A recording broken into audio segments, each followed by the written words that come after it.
नमस्कार दोस्तों, एक बार फिर से बहुत बहुत स्वागत है आप सभी का मेरे YouTube channel AYT India academy पर। दोस्तों, आज की जो वीडियो है, इस वीडियो के अंदर हम सीखेंगे प्लास्टिक इंजेक्शन मोल्डिंग की कॉस्ट निकालना।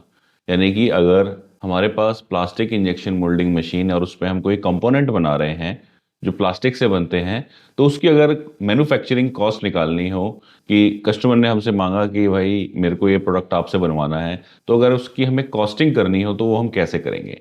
तो मैंने जैसे आपको अपनी वीडियोस में ऑलरेडी बताया हुआ है, जो कॉस्टिंग की वीडियो है, कि कॉस्टिंग निकालने के दो तरीके यूजुअली लोग अपनाते हैं। एक तो कॉम्पिटिटर ने क्या रेट सेट किया, उससे बोल दिया जी मैं तो इतना सस्ता दे दूंगा, बस बेच रहे हैं। अब उसमें आपको फायदा हो रहा है नुकसान हो रहा है आपको नहीं मालूम। दूसरा है साइंटिफिक तरीका या सही तरीका। सही तरीका क्या है, आप कैलकुलेट करते हो कि ये पार्ट आपको अपने घर के अंदर या अपनी फैक्ट्री के अंदर कितने का पड़ रहा है, और आप उसको सही तरीके से कॉस्टिंग को कैलकुलेट करते हो। तो आज की इस वीडियो में हम सही तरीके से कॉस्टिंग कैसे की जाती है एक प्लास्टिक मोल्डिंग पार्ट की, वह सीखने वाले हैं। तो चलिए फिर ज्यादा वक्त न गवाते हुए शुरू करते हैं वीडियो को। Let's start.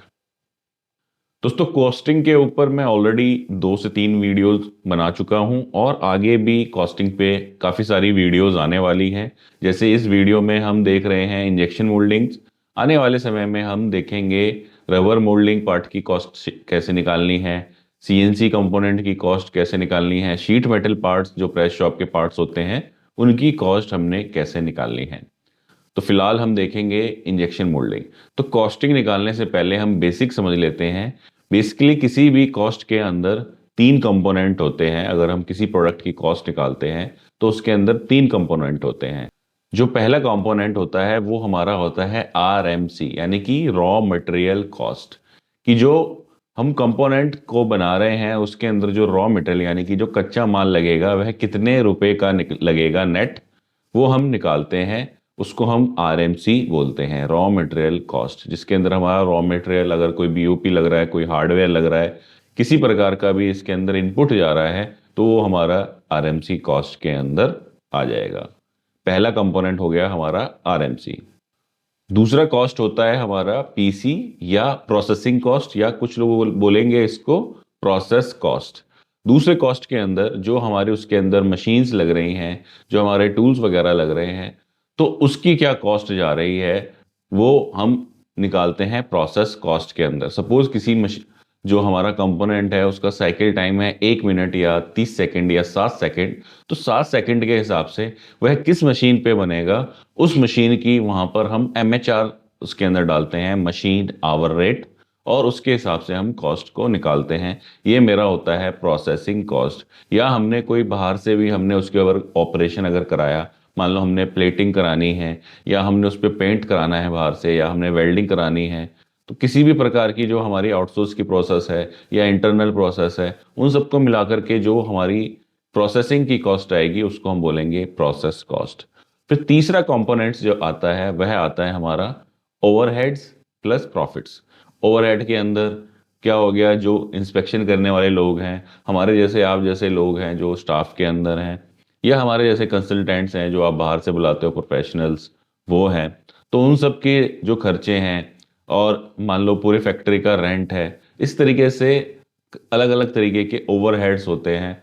उसको हम ओवरहेड्स एंड अदर कॉस्ट में डालते हैं। पैकिंग फॉरवर्डिंग कॉस्ट को ओवरहेड एंड अदर कॉस्ट के अंदर डालते हैं। प्लस में जिसके लिए पूरी दुनिया काम कर रही है, आप भी काम कर रहे हो, मैं भी काम कर रहा हूँ, प्रॉफिट कि मेरी जेब में कितना गिरेगा, उसको भी हम ओवरहेड एंड अदर कॉस्ट में जोड़ देते हैं।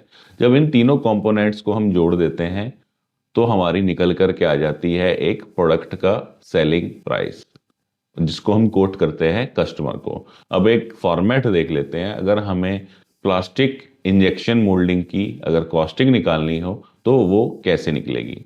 कॉस्टिंग निकालने से पहले हम शॉर्ट में समझेंगे MHR, यानी कि मशीन आवर रेट। ठीक है। मशीन आवर रेट बेसिकली क्या है कि किसी मशीन को बना, जो हम किसी कंपोनेंट को बनाते हैं तो उस कंपोनेंट को बनाने के लिए कोई मशीन लगती है। जैसे हम इंजेक्शन मोल्डिंग के पार्ट बना रहे हैं तो उसके लिए इंजेक्शन मोल्डिंग मशीन लगेगी। अगर रबर मोल्डिंग के पार्ट लगा रहे हैं तो रबर मोल्डिंग की मशीन लगेगी। CNC के पार्ट बना रहे हैं तो CNC की मशीन लगेगी। तो उस मशीन को चलाने की एक कॉस्ट है, उसको हम बोलते हैं MHR, ठीक है, machine hour rate. Basically machine hour rate निकालने के लिए हम क्या करते हैं, 6 कंपोनेंट लेते हैं। कौन कौन से? लेबर कॉस्ट, इलेक्ट्रिसिटी उस मशीन की, देन उसका डेप्रिसिएशन, देन उसकी रिपेयर मेंटेनेंस की कॉस्ट, देन उसकी टूलिंग की कॉस्ट, और देन उसकी मशीन स्पेस जो जितना रेंट लेती है, ठीक है। जब इन सारी कॉस्ट को आपस में जोड़ते हैं तो हमारे मशीन की घंटे की भी कॉस्ट आ जाती है और मिनट की भी कॉस्ट आ जाती है, ठीक है।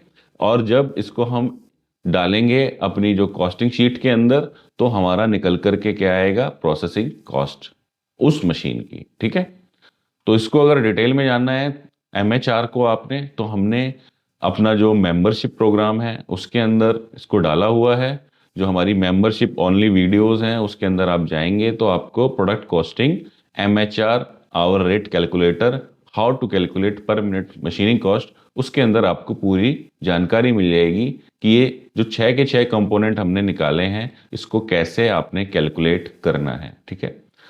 तो वहां से जाकर के आप पूरी की पूरी वीडियो देख सकते हो। यहाँ पर हम शॉर्ट में ही इसको समझाएंगे कि ये 6 फैक्टर हमने लिए, इनको आपस में जोड़ा तो हमारी MHR cost, machine hour rate निकल करके आ गई। अब देखेंगे हम यहाँ पर प्लास्टिक इंजेक्शन मोल्डिंग का जो फॉर्मेट है उसको देखेंगे और उसको समझेंगे कि उसके अंदर हम कॉस्टिंग कैसे निकाल सकते हैं। दोस्तों आपकी स्क्रीन के ऊपर जो है कॉस्टिंग का फॉर्मेट आ चुका है। प्लास्टिक इंजेक्शन मोल्डिंग पार्ट की कॉस्टिंग कैसे करनी है, उसको करने के लिए जो हमें फॉर्मेट चाहिए या टेम्पलेट चाहिए वो हमने यहाँ पर आपको दिखाया है या समझा रहे हैं इसको। इसमें आप देखोगे कि हमने बहुत सारे सेल्स को येलो कलर से कर दिया है, ठीक है। येलो कलर करने का पर्पज़ ये है ताकि आप डेटा जब फीड करें तो आपको ईजी रहे कि कहाँ पे डेटा मेरे को फीड करना है और दिक्कत ना हो, और ताकि इस शीट के अंदर जो फॉर्मूले लगे हैं वो हिले ना और डेटा फीड करने वाले को आसानी हो, इसलिए हमने येलो कलर से इसको हाईलाइट किया है। अब समझ लेते हैं इसमें बेसिकली मेन मेन कंपोनेंट, पहले फॉर्मेट के समझेंगे फिर डिटेल में जानेंगे। तो ये जो लेफ्ट साइड में आप देख रहे हो यहाँ पर पूरा पार्ट की पूरी डिटेल आ गई, कॉस्टिंग तक की, फाइनल कॉस्ट तक की, ठीक है। इधर राइट साइड में जो हमने क्या किया है, यहाँ पर हमारे रॉ मटेरियल जो है, रॉ मटेरियल का ब्रेकअप डाला हुआ है। अगर मैं इसके अंदर कोई रॉ मटेरियल मिला रहा हूँ तो उसकी कॉस्ट कैसे ली है मैंने, उसका ब्रेकअप आ गया। यहाँ पर आ गया हमारा पैकेजिंग कॉस्ट जो मैंने ली पार्ट की, उसका ब्रेकअप आ गया। और यहाँ पे हमने लगा दी पार्ट की पिक्चर, ठीक है। नीचे आ गए प्रिपेयर करने के वाले साइन और एक्सेप्ट करने वाले के साइन। अब फॉर्मेट को समझते हैं, ठीक है। कॉस्टिंग किसको करने की जरूरत पड़ती है, जो हमारा कॉस्टिंग डिपार्टमेंट देख रहा है या एनपीडी डिपार्टमेंट देख रहा है वो जनरली कॉस्टिंग निकालते हैं। फंसते कहाँ हैं वो लोग, कोई कंपोनेंट मिस हो गया जिसके चक्कर में हमारी या तो कॉस्ट कम चली गई या हमने कुछ ज़्यादा ही दिमाग लगा दिया अपना, कॉस्ट हमारी ज़्यादा चली गई। मैं कहता हूँ वहाँ पे एक स्टैंडर्ड फॉर्मेट बनाओ जिसके अंदर आप डेटा फीड करो और आपकी कॉस्ट निकल करके आ जाए। दिमाग सिर्फ लगाना है जिसके अंदर इनपुट डालनी है उसमें, और बाकी जो है काम कौन करे, कैलकुलेटर करे, ठीक है। तो सबसे पहले यहाँ पर क्या है, हमने कस्टमर का नाम डाल दिया है। कस्टमर मेरा जैसे ल्यूमिनस इंडस्ट्रीज, देन पार्ट का नाम, पार्ट का नंबर, ठीक है। यहाँ पर हमने रॉ मटेरियल डाला। रॉ मटेरियल क्या है, नायलॉन 50% नेचुरल। जो इंजेक्शन मोल्डिंग से संबंधित है वो इसको क्लियरली समझ जाएंगे, ठीक है। इसी तरीके से आप किसी भी दूसरे तरीके का जो आपकी इंडस्ट्री है उसकी भी कॉस्टिंग निकाल सकते हो। देन पार्ट का कलर आ गया। पार्ट का कलर क्या है, ब्लैक। देन शॉर्ट का ग्रॉस वेट आ गया कि जो मेरा शॉर्ट वेट है। शॉर्ट वेट क्या होता है कि जब ऐसे मेरा मोल्ड चलेगा और जब मोल्ड खुलेगा तो उसका एक जो स्ट्रोक लगता है उसको शॉर्ट बोलते हैं। और जब वो पूरा शॉर्ट जब लगेगा तो उसमें जितने भी पीस निकलेंगे या रनर निकलेंगे उसके अंदर, या गेट फ्लो के अंदर जो मटेरियल बह के जाता है, वो जितना भी उसके अंदर मटेरियल लगेगा वो मेरा हो गया ग्रॉस वेट, ठीक है। तो हमने यहाँ पे क्या लिखा, ग्रॉस वेट 150। देन बर्न ले लिया हमने। कई बारी क्या होता है कि जब पार्ट को हम जब उस पर मेल्ट करेंगे तो उसके अंदर मेरा कुछ परसेंट मटेरियल बर्न भी हो जाएगा। जो बर्न हो गया वो तो क्या हुआ, वो जल गया, खत्म हो गया। तो हमने क्या ले लिया, इसमें 3% का बर्न ले लिया। आप इसको 2% भी कर सकते हो, जैसे ही आप यहाँ चेंज करते हो रीडिंग चेंज हो जाती है। तो बर्न के साथ मेरा निकल के आ गया 153 ग्राम, 2% वन के साथ, ठीक है। देन आ गया short weight, net weight. Short का नेट वेट, तो आपने दो वैल्यू डालनी है यहाँ पर। क्या, एक तो आपने डालना है शॉर्ट का ग्रॉस वेट और उसका नेट वेट। नेट वेट क्या हो गया, कि जब उसमें से हमने रनर फीड वीड सारी चीज़ें अलग कर दी, उसके बाद जो है पार्ट का वजन क्या आया वो मेरा हो गया नेट वेट। ठीक है, पार्ट का वजन करूंगा तो पार्ट का नेट वेट हो जाएगा, पूरे शॉर्ट का वेट करूंगा तो शॉर्ट का नेट वेट हो जाएगा। शॉर्ट में अगर डबल कैविटी या 3 कैविटी या 4 कैविटी का टूल है, ठीक है, तो वो ग्रॉस वेट उस चारों कैविटी का हो गया। और जब हमने सारी चीजें उसमें से निकाल दी, सिर्फ पार्ट पार्ट रह गए, तो वो उन 4 पार्ट का नेट वेट हो गया। ठीक है, तो हमने यहाँ पे डाल दिया क्या, 135 ग्राम नेट वेट। अब आप यहाँ देख रहे हो कि शॉर्ट का नेट वेट 135, पार्ट का नेट वेट निकल के आ गया 45। पार्ट का नेट वेट 45 कैसे निकला, क्योंकि हमने यहाँ पर कैविटी डाला हुआ है। नंबर ऑफ कैविटी कितनी है, 3। तो जैसे ही आप यहाँ बढ़ाओगे या घटाओगे, ऊपर वैल्यूज चेंज होगी। जैसे हमने कर दिया नंबर ऑफ कैविटी 10, ठीक है, तो मेरा पार्ट का वेट कितना हो गया यहाँ पर, 13 ग्राम। ठीक है, और मैं यहाँ पर अगर कर देता हूँ नंबर कैविटी 4, तो मेरा पार्ट का वेट कितना हो गया यहाँ पर, 33 ग्राम। ठीक है, तो इसको कैविटी वाले कॉलम या रोज को आप ऊपर भी शिफ्ट कर सकते हो अपने हिसाब से। ठीक है, अब यहाँ पर आ गया मेरा पार्ट का जो नेट वेट है, मतलब कि इसमें जो नेट रॉ मटेरियल लग रहा है 33 ग्राम लग रहा है। लेकिन उसके अंदर क्या है कि जो स्क्रैप निकला, शॉर्ट वेट और नेट वेट का डिफरेंस है, वो मेरा क्या हो गया, स्क्रैप हो गया। ठीक है, और स्क्रैप के मैंने यहाँ पे रेट डाल दिए कि भाई स्क्रैप अभी मान लो 25 रुपये किलो है, या मेरा 40 रुपये किलो है, या मेरा 50 रुपये किलो है। जैसे जैसे बढ़ाऊंगा तो आप यहाँ देख रहे हो स्क्रैप की वैल्यू बढ़ती जा रही है। तो जो स्क्रैप है मान लो 20 रुपये किलो जा रहा है, तो 20 रुपये के हिसाब से हमने यहाँ फॉर्मूले लगा दिए, तो पता चला हमें 36 पैसे का मेरा इसके अंदर पार्ट के अंदर स्क्रैप निकल रहा है। ठीक है, जिसको मैं बेचूंगा। ठीक है, उसके बाद रॉ मटेरियल प्राइस मैंने ले ली यहाँ पे 272 रुपये। ठीक है, अब यहाँ पर आपको दिख रहा है रॉ मटेरियल का जो रेट है, रेट बेसिक क्या है, 272 रुपये किलो। 272 कैसे निकल के आया कि भाई बेसिक प्राइस जो है मेरा यहाँ पे मैंने डाल दिया 255 रुपये का रॉ मटेरियल आता है, फ्रेट उस पर 3 रुपये प्रति किलो लगता है। देन उसमें जो मैं मास्टर बैच मिलाता हूँ, जो इंजेक्शन मोल्डिंग से संबंध रखते हैं वो समझते होंगे कि भाई मास्टर बैच क्या होता है। तो मास्टर बैच मैंने उसमें जब 350 रुपये किलो का मास्टर बैच मिला रहा हूँ, ठीक है, और जो मास्टर बैच की जो यहाँ पर रेशियो है वो हमने डाल दिया 3%, या हमने डाला यहाँ पे 6%, उसके हिसाब से ये यहाँ पे बढ़ता घटता रहेगा। मान लो मैं यहाँ पर 4% मिला रहा हूँ, तो 14 रुपये का मेरा उसके अंदर मास्टर बैच लग रहा है। तो रॉ मटेरियल कॉस्ट मेरी टोटल कितनी हो गई, 272 रुपये प्रति किलो। वो उठ के यहाँ पे आ गया बेसिक रॉ मटेरियल प्राइस 272 रुपये किलो। ठीक है, देन रॉ मटेरियल कॉस्ट सब टोटल क्या है, सब टोटल क्या किया हमने कि इन दोनों का डिफरेंस ले लिया, नेट वेट और ग्रॉस वेट का पूरे शॉर्ट का। ठीक है, उसको लिया, उसको पर किलो के हिसाब से मल्टीप्लाई कर दिया, और उसमें से मैंने जितने का स्क्रैप बेचा उसको माइनस कर दिया। तो एक शॉर्ट को निकालने के लिए 41 रुपये का मेरा रॉ मटेरियल लग रहा है। ठीक है, अब इसमें हमने लगाया है आईसीसी। आईसीसी क्या होता है, इन्वेंट्री कैरिंग कॉस्ट, कि भाई मैं जो रॉ मटेरियल रखूंगा उसमें पैसे भी तो लगाऊंगा। तो पैसे मैंने मोटा मोटा 12% का ब्याज पकड़ लिया। ठीक है, तो इसमें हमने 1% की जो आईसीसी लगा दी, तो निकल के आया 41 पैसे।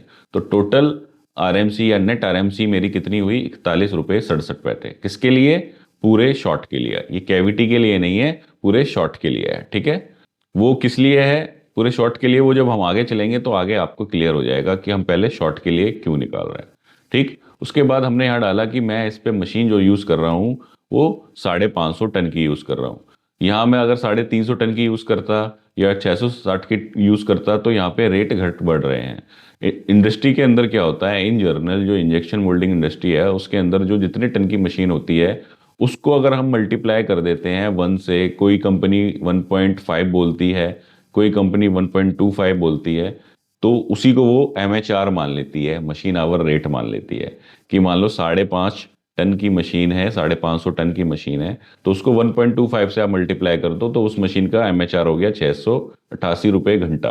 तो यानी कि जो मशीन हमें, जो कस्टमर हमें पैसे देगा वो 688 रुपये प्रति घंटा के हिसाब से कस्टमर हमें पैसे पे कर देगा। तो यहाँ पे हम एमएचआर 1.25 मान लेते हैं, एमएचआर फैक्टर। ठीक है, अगर एमएचआर फैक्टर नहीं दिया है तो आप सीधा किससे निकालोगे, एमएचआर कैलकुलेटर से निकालोगे, जिसके अंदर labour cost, electricity, depreciation, repair maintenance, tooling, machine spare part, ये सारी चीज़ें निकाल दोगे और आपका मशीन आवर रेट निकल के आ जाएगा। उसको आप यहाँ पर डाल दोगे। ठीक है, हमने जो कस्टमर का स्टैंडर्ड है उसको फॉलो कर लिया कि भाई वो 1.5 गुना दे रहा है किसका 1.5 गुना दे रहा है? जो भी हम उस पर टनेज की मशीन यूज़ कर रहे हैं। मान लो हम उस पर 350 टन की यूज़ कर रहे हैं, 1.5 गुना, तो 525 रुपये घंटे के हिसाब से वो हमें पे कर रहा है। ठीक है। साइकिल टाइम हमने डाल दिया एक शॉट का कितना, 60 सेकेंड यहाँ पर डालेंगे। अगर 90 सेकेंड है तो 90 सेकेंड, अगर 45 सेकेंड है तो 45 सेकेंड हम यहाँ पर डाल देंगे। तो हमने यहाँ डाला 45 सेकेंड। और जब मशीन चलती है तो 100% एफिशिएंसी पे नहीं चलेगी, कभी 90 पे चलेगी, कभी 85 पे चलेगी। तो ओवरऑल हमारी मशीन की एफिशिएंसी या ओई क्या आ रही है, हमारे मान लो शॉप की ओई जो निकल के आ रही है 85%। तो हम यहाँ पे सेट कर देंगे कि भाई मेरा ना आउटपुट 85% ही निकालता है शॉप। ठीक है। मैंने कैलकुलेट कर दिया 100% पे, मशीन में मेरी चल रही है 85% पे, तो मेरे को नुकसान हो जाएगा ना 25% का। इसलिए कॉस्टिंग में डाल दो कि मेरी जो मशीन की आउटपुट है वो 85% रहती है। तो निकल के आया कि घंटे के मेरे 68 शॉट लगेंगे। ठीक है। उसके हिसाब से हमने यहाँ पर प्रोसेसिंग कॉस्ट निकाल दी 7 रुपये 72 पैसे। उसको कैसे निकाला? जो हमारे शॉट लग रहे हैं उसको और एमएचआर को आपस में मल्टीप्लाई करके डिवाइड किया, तो निकल के आया 7 रुपये 72 पैसे। इसके अलावा अगर आपके पास कोई अनिलिंग कर रहे हो आप किसी पार्ट में, ठीक है, किसी में आप डीफ्लैशिंग कर रहे हो, मान लो डीफ्लैशिंग कर रहे हो तो उसके 50 पैसे जोड़ दिए आपने। ठीक है। क्लीनिंग कर रहे हो, प्रिंटिंग कर रहे हो, तो उसके पैसे पैसे जोड़ते जाओगे यहाँ पर। ठीक है।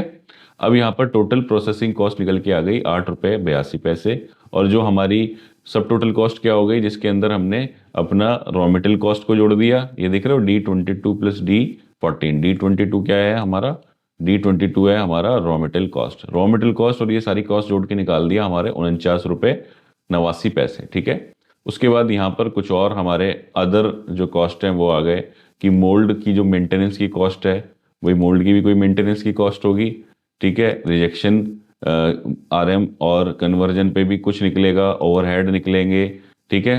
तो मान लो रिजेक्शन मेरा 0.5% रहता है तो 0.5% ले लिया। मोल्ड मेंटेनेंस कॉस्ट मैंने 0.5 पकड़ ली तो 25 पैसे ये हो गई। ओवरहेड मैंने कन्वर्जन कॉस्ट पे ओवरहेड ले लिए कितने, 12%, तो 12% हो गया। ठीक है। देख रहे हो आप, फॉर्मूले लगे हुए हैं, सारी चीज़ें अपने आप चेंज हो रही हैं। उसके बाद में यहाँ पर सब टोटल कॉस्ट 51 रुपये 37 पैसे निकल के आई। उसके बाद मैंने प्रॉफिट किस पे जोड़ा? रॉ मेटेरियल और कन्वर्जन दोनों पे जोड़ दिया। कितना? मान लो 12% जोड़ दिया तो 5 रुपये 99 पैसे मेरा प्रॉफिट हो गया। उसके बाद टोटल निकल के आया 57 रुपये 36 पैसे। अब मेरा जो टूल है वो कितना, 4 कैविटी का टूल है। ठीक है। अगर ये 5 कैविटी का टूल होता तो कॉस्ट आ जाती 11 रुपये 47 पैसे। ये 10 कैविटी का टूल होता तो कॉस्ट आ जाती मेरी 5 रुपये 74 पैसे। ठीक है। तो हमने यहाँ पे कैविटी डाल दी। ठीक है। तो हम ये 4 कैविटी पे निकालते हैं तो 14 रुपये 34 पैसे का मेरा ये कॉस्ट पड़ रही है एक पार्ट की। उसके बाद अगर कई बार क्या होता है, जो हमारे प्लास्टिक मोल्डिंग के पार्ट होते हैं उसके अंदर लोहे के भी कुछ पार्ट या बीओपी पार्ट लगते हैं, तो वो भी आप यहाँ डाल सकते हो कि मेरा 2 रुपये का लगेगा एक के अंदर। ठीक है। और जो इंस्पेक्शन की कॉस्ट है उसकी, कोई असेंबली कर रहे हो 1 रुपये असेंबली लगा दिया। ठीक है। अब यहाँ देख रहे हो पैकिंग निकल के आ रहा है मेरा 0.24, यानी कि 24 पैसे की पैकिंग। वो कैसे निकल के आ रही है, वो हमने यहाँ डाल दिया कि आप किस साइज की पॉली बैग यूज़ कर रहे हो। एक पॉली बैग 1 किलो में कितनी पॉली बैग आती हैं, ठीक है, रेट क्या है वो डाल दिया। कॉस्ट ऑफ पॉली बैग पर पीस निकल के आ गया। नंबर ऑफ पीस, यानी कि एक पीस जो पॉली बैग है उसमें आप कितने पीस पैक करते हो। ठीक है। मान लो मैं 10 पीस ही पैक करता तो ये मेरी कॉस्ट बढ़ जाएगी। कॉस्ट ऑफ पैकर क्या है। अब उसमें कोई गत्ता भी अगर आप लगा रहे हो, कार्टन बॉक्स यूज़ कर रहे हो तो उसकी कॉस्ट क्या है। मतलब येलो में आप फीड करते जाओ डेटा, निकल के आ जाएगी पैकिंग कॉस्ट 0.4 यानी कि 40 पैसे। अभी हमने यहाँ वैल्यू चेंज करी, पहले 25 था तो अब 40 पैसे हो गया। ठीक है। पैकिंग फॉरवर्डिंग कॉस्ट हमने ले ली 2%। अगर इसको बढ़ाना है 3% तो ये बढ़ जाएगा, घटाना है 1% तो घट जाएगा। कस्टमर पे डिपेंड करता है, कई बार कस्टमर कह देता है जी हमारा तो इतना स्टैंडर्ड है, इतने ही देंगे। ठीक है। देन यहाँ पर हमने डाल दिया रिजेक्शन, अगर इन केस हम यहाँ पर इंसर्ट वगैरह लगा रहे हैं तो वो, अदरवाइज इसको हम क्या कर देंगे, 0 कर देंगे यहाँ पर। ठीक है। तो हमारी जो नेट कॉस्ट निकल के आई 17 रुपये 92 पैसे। ठीक। और यहाँ पर हम पार्ट की फ़ोटो भी लगा सकते हैं। ठीक। उसके बाद अगर आप कोई टूल बना रहे हो तो टूल की कॉस्ट भी डाल सकते हो, यहाँ पर लिख सकते हो। इसलिए आपको जगह दी है कि वन टाइम अगर आपने लिखा कि भाई मेरा 1.5 लाख रुपए जो है मोल्ड बनाने में लग जाएंगे इसमें। ठीक है। उसके बाद यहाँ पर जो नेगोशिएट होके जो प्राइस फिक्स होता है, मान लो 17 रुपये पे फिक्स हुआ, 17 रुपये पे आपने फिक्स कर दिया और उसको प्रिंट निकाला बढ़िया से अपना, इस तरीके से प्रिंट निकाल के Ctrl+P और इस पर साइन करा लिए कस्टमर के, और ऐसे आपने कॉस्टिंग जो है सबमिट कर दी। अब कस्टमर को भी लगेगा कि हाँ भाई आप सिस्टमेटिक तरीके से काम कर रहे हो, प्रॉपरली ब्रेकअप दे रहे हो। प्लस क्या है, आपको भी सेल्फ कॉन्फिडेंस आएगा कि मैंने कोई कॉस्टिंग ज़्यादा या कम तो नहीं कर दी है। अब दोस्तों इसका आपको अगर फॉर्मेट बनाना है तो आप यहाँ से देख करके बना सकते हो, बड़ी ही आसान है। अदरवाइज अगर आपको फॉर्मेट नहीं बनाना तो हमारी जो ऐप है AYT इंडिया एकेडमी की, जिसका आपको लिंक यहाँ दिखाई भी दे रहा है, उस पर जब आप जाओगे तो आपको कॉस्टिंग के नाम से एक कोर्स मिलेगा, प्रोडक्ट कॉस्टिंग फॉर्मेट या कॉस्टिंग एक्सेल शीट कोर्स, जिसमें आपको ये पूरा का पूरा फॉर्मेट जो है हमारा ये वाला मिल जाएगा। और इसके अंदर आपको कौन कौन से फॉर्मेट मिलेंगे, MHR मिलेगा, machine our rate calculator, forging cost जो पार्ट है उनकी कॉस्टिंग निकालना, प्लास्टिक इंजेक्शन मोल्डिंग पार्ट की कॉस्टिंग, रबर मोल्डिंग पार्ट की कॉस्टिंग, मशीनिंग, ठीक है, प्लस प्लेटिंग की कॉस्टिंग और शीट मेटल पार्ट की कॉस्टिंग, ये सारी चीज़ें आपको यहाँ पर। इसके अलावा एक हेल्प शीट हमने डाली हुई है, ये सारी शीटें आपको इस कोर्स के अंदर मिल जाएंगी। बड़ी ही आसान तरीके से हमने यहाँ पर फॉर्मेट बनाया है जिसके अंदर आप डेटा सारा फीड करके अपनी कॉस्ट निकाल सकते हो। तो उम्मीद है दोस्तों वीडियो आपको पसंद आई होगी। अगर आप यहाँ तक आए आए ही हो तो इसका मतलब वीडियो आपको समझ में आ रही है और आपके काम की है। वीडियो अगर अच्छी लगी है तो वीडियो को लाइक करना ना भूलें, और चैनल पे पहली बार आए हैं तो चैनल को भी सब्सक्राइब कर दें।